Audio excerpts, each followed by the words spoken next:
بسم اللہ الرحمن الرحیم۔ السلام علیکم ناظرین، میں آپ کو اپنے YouTube channel learning and development centre میں خوش آمدید کہتا ہوں، اور ساتھ ہی ساتھ اپنے نئے آنے والے دوستوں سے یہ گزارش کروں گا کہ ہمارا channel learning and development centre subscribe کیجئے اور اس کے ساتھ بیل کا بٹن بھی دبا دیجئے تاکہ ہماری ویڈیوز بذریعہ نوٹیفیکیشن آپ کو موصول ہو سکے، اور کومنٹ سیکشن میں جا کے کومنٹ کیجئے، اپنی رائے کا اظہار کیجئے، ہماری حوصلہ افزائی کیجئے، ویڈیو کو لائک کیجئے اور اپنی فرمائش بھی کر سکتے ہیں آپ۔ تو چلیے بڑھتے ہیں اپنے آج کے لیکچر کی جانب۔ تو ہمارا آج کا لیکچر ہوگا تنقید اور تخلیق کا رشتہ۔ ناقدین اس ضمن میں مختلف آراء دیتے ہیں، جیسے نیاز فتح پوری کہتے ہیں ذوق نقد بالکل فطری چیز ہے، اس کا وجود ابتدا سے ہی پایا جاتا ہے۔ اب ابتدا سے وجود کیسے پایا جاتا ہے؟ انسان جب سے اس نے زمین پہ قدم رکھا، حضرت انسان کی جب سے تخلیق کی گئی، تو انسان کسی بھی چیز کی خوبیاں اور خامیاں اس کو جانچتا ہے، پرکھتا ہے اور اس کا تجزیہ کرتا ہے، اس پہ تنقید بھی کرتا ہے۔ تو یہ تو ابتدا سے ہی تنقید پائی جاتی ہے، یہ تو نیاز فتح پوری کے مطابق۔ مزید کہتے ہیں تنقید تخلیقی ادب کی طرف مائل کرتی ہے، وہ خود تخلیقی ہوتی ہے۔ تنقید تخلیقی ادب کی طرف کیسے مائل کرے گی؟ یہاں پہ نیاز فتح پوری جو سمجھانا چاہ رہے ہیں کہ اگر کوئی شاعر، ادیب، مصنف کوئی فن پارہ لکھتا ہے تو ایک نقاد اس کی خوبیاں اور خامیاں اس کے سامنے رکھ کے بیان کر دیتا ہے۔ ایک غیر جانبدارانہ تنقید کی بات کر رہا ہوں میں۔ اگر وہ غیر جانبدارانہ تنقید اس فنکار تک پہنچے گی تو وہ ظاہر سی بات ہے اپنے فن پارے کو دیکھے گا، خوبیوں کو بھی دیکھے گا اور خامیوں کو بھی دیکھے گا، اور اسے معلوم ہو جائے گا کہ اس نے کس جگہ پہ غلطی کی ہے۔ اسی طرح آگے آل احمد سرور کہتے ہیں کہ وہ پڑھنے والوں کے ذہن پر مہر نہیں لگاتی، اس کے ذہن کی تربیت کرتی ہے۔ تخلیقی ادب پر کوئی تنقید تخلیقی ادب سے بے نیاز نہیں کر سکتی، یعنی کہ ادب کوئی بھی ادب ہے، چاہے اردو ادب ہے یا انگلش کا ادب ہے، کسی بھی زبان کا ادب ہم لے لیں تو تنقید اس میں لازمی ہے۔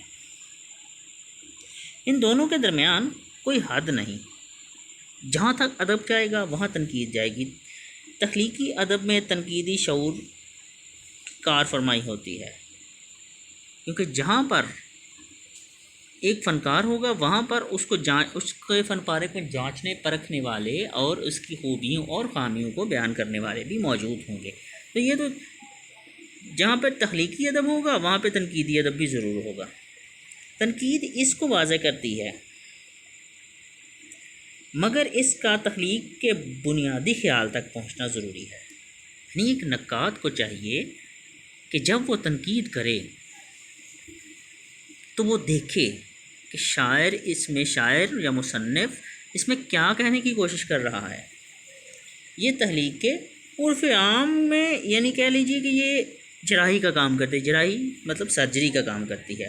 اگر کوئی بے ڈھنگا سا شعر، بے ڈھنگی نثر ہوگی تو کیا کرے گی؟ اس کو ٹھیک کرے گی تنقید، ایک نقاد اس کو ٹھیک کرے گا، کیونکہ ایک تنقید نگار کے پاس مختلف علوم کا ماہر ہوتا ہے، مگر یہ عمل شاعرانہ طور پر ہوتا ہے۔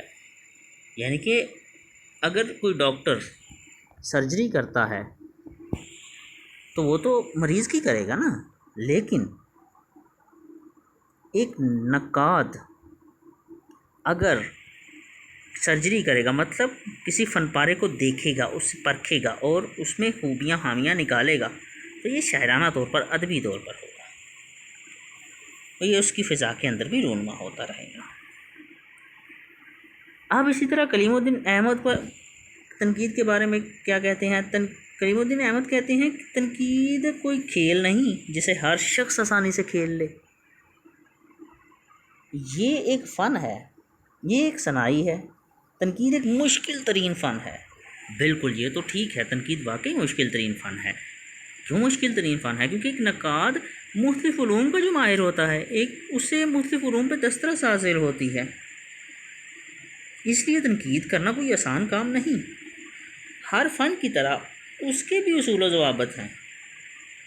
ایک نقاد اس میں نفرت کا مادہ نہیں ہونا چاہیے۔ اگر وہ تنقید کرے تو اس کی تنقید غیر جانبدارانہ ہو۔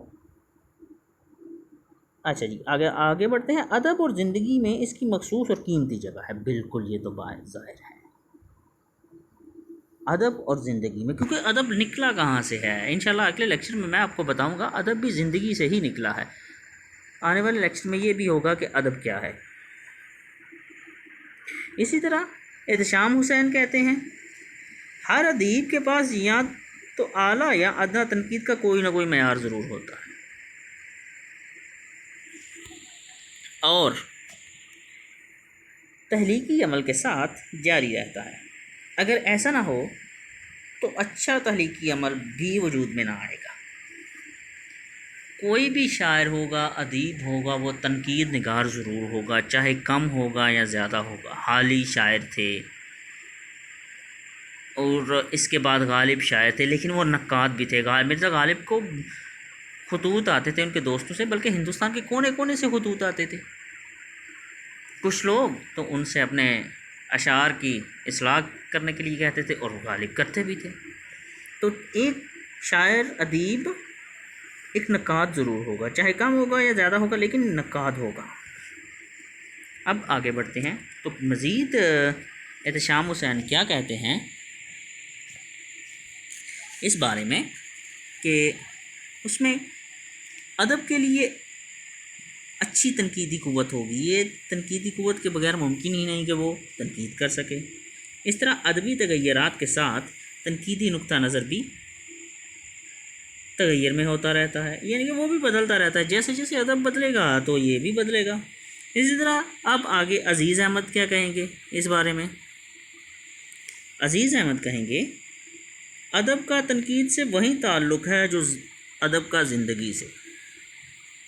جس طرح ادب کا مستقبل زندگی سے وابستہ ہے، اسی طرح تنقید کا مستقبل کے ادب کا بڑی حد تک پابند ہے۔ یعنی کہ ادب، عزیز احمد نے تو یہ کہہ دیا کہ ادب اور زندگی یہ آپس میں جڑے ہوئے ہیں۔ اب آگے ڈاکٹر محمد احسن فاروقی کی اگر بات کریں تو وہ کہتے ہیں، تنقید کو ایک فلسفی نے شروع کیا تھا، یہ ہمیشہ علم کے تابع رہی۔ بالکل، یہاں بھی یہ بات ماننے والی ہے، کیونکہ تنقید کو فلسفی، ظاہر ہے یہ فلاسفر ہی شروع کریں گے، اور یہ علم کے تابع اس لیے رہے گی کیونکہ اگر ایک نقاد کے پاس علم نہیں ہوگا تو وہ تنقید کیسے کر سکے گا؟ اصل میں فن کی علمی زبان ادا کر دینے کا نام ہی تنقید ہے۔ اردو کے ان اہم ناقدین کی آراء کو اگر مسلسل پڑھیں تو تنقید پر ایک ایسے مؤثر نوٹ میں تبدیل ہو جاتی ہے جو تفصیلی نہ ہونے کے باوجود کارآمد اشارات کے حامل تو ضرور ہوتے ہیں۔ انگریزی اور ادب کی تعریفوں میں بحثیت مجموعی یہ اندازہ ہو جاتا ہے کہ ادب کا تنقید کا تخلیقی ادب سے گہرا تعلق ہے، کیونکہ جہاں پہ ادب ہوگا، میں پہلے بتا چکا ہوں، وہاں پہ تنقید ہوگی۔ اس کے علاوہ کچھ اصول و ضوابط تو ہیں۔ ادب کی ترجمانی کے عمل کے دوران خود تنقید بھی زندگی کی ترجمان بن جاتی ہے۔ تنقید ادیبوں کی رہنمائی کے ساتھ عام قارئین کی نشوونما کا بھی باعث بنتی ہے۔ اب ادیبوں کی تو ظاہر ہے رہنمائی کرے گی، یہ ادیبوں کی رہنمائی کرے گی، ان کے فن پارے کی خوبیاں اور خامیاں بتائے گی، جس سے ادیب اپنے فن پارے کو مزید بہتر کریں گے۔ اور قاری کی مدد کیسے کرے گی؟ قاری کی مدد کرے گی کہ قاری کو شعور دے گی کہ کس ادیب کا فن پارہ، کون سا فن پارہ قاری کے لیے صحیح ہے۔ یوں بحثیت مجموعی افراد کی کا ذوق اور ان میں اعلیٰ شعری ذوق پیدا کرتی ہے۔ تنقید محض نکتہ چینی اور کردار کشی نہیں، تاہم اس انواع کی جرائی بھی صحت مند خیالات کے فروغ کے لیے ضروری ہوتی ہے۔ تو دوستو یہ تھا آج کا لیکچر۔ امید کرتا ہوں کہ آپ کو یہ لیکچر پسند آیا ہوگا۔ آج کا لیکچر تنقید اور تخلیق کا رشتہ۔ ہمیں اپنی رائے سے آگاہ کیجیے، کامنٹ سیکشن میں کامنٹ کیجیے، ہماری حوصلہ افزائی کیجیے، کچھ سوالات ہوں تو وہ بھی پوچھ سکتے ہیں اردو ادب سے متعلقہ مجھ سے، اور ہمارے چینل کو سبسکرائب کیجیے، ساتھ میں بیل آئیکن پر بھی کلک کر دیجیے تاکہ ہماری ویڈیوز بذریعہ نوٹیفیکیشن آپ کو موصول ہوتی رہے۔ ملتے ہیں اگلے لیکچر میں۔ اللہ نگہبان۔